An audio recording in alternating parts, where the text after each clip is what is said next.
Oh, 2-2.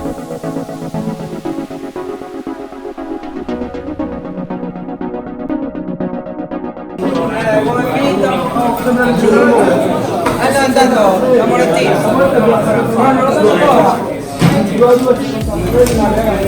Quarti di finale al torneo delle regioni, la rappresentativa Juniores Sardegna c'è.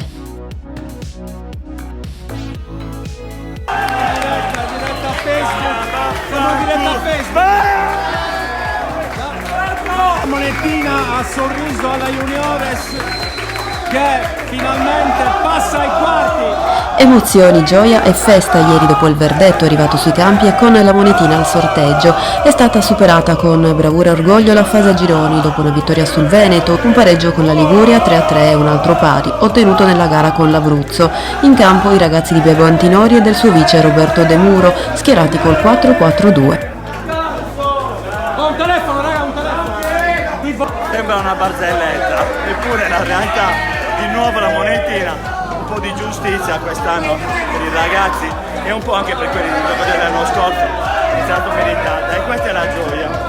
Tra i pali il portiere Semerzidis, difesa con Koulibaly, Foyce, Mudo e Camara, centrocampo con Libi, Kuyabi, Frau e Sedda, in avanti la coppia Virdis e Pinna. Siamo partiti benissimo con questa rappresentativa, il gruppo era talmente unito e forte, l'anno scorso siamo usciti per quello che oggi siamo passati. Ieri con 5 punti in classifica la Sardegna è andata in sorteggio col Piemonte dopo l'ultima impegnativa gara della fase a gironi in cui non sono mancate le occasioni per gli isolani. Quindi il merito va distribuito con tutti quanti. C'è un segreto, lì è la bravura dell'allenatore, carpire sulle varie situazioni che vai ad indicargli e carpire le situazioni che possono essere, diciamo, dei punti di forza per la squadra e sfruttarli nel migliore dei modi.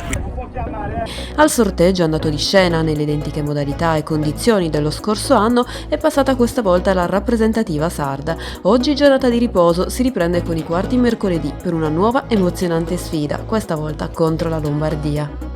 Chiusi per il torneo delle regioni, la Juniores ha passato il turno finalmente, andando così a potersi giocare i quarti di finale.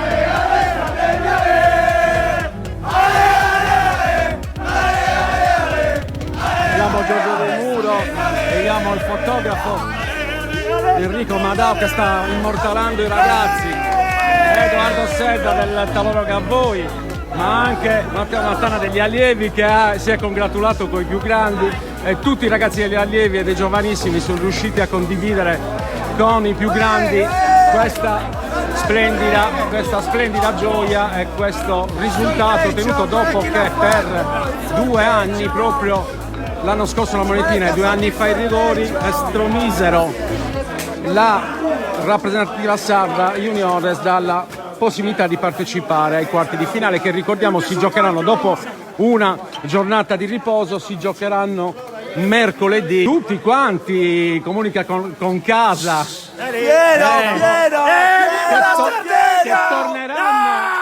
che torneranno sicuramente fra 2 giorni e non domani come si temeva potesse succedere. Roberto De Muro che sta parlando col suo cane lo avvisa del fatto che non lo accompagnerà a far pipì neanche domani e dopo. No, rimaniamo qui, domenica le facciamo fare la pipì.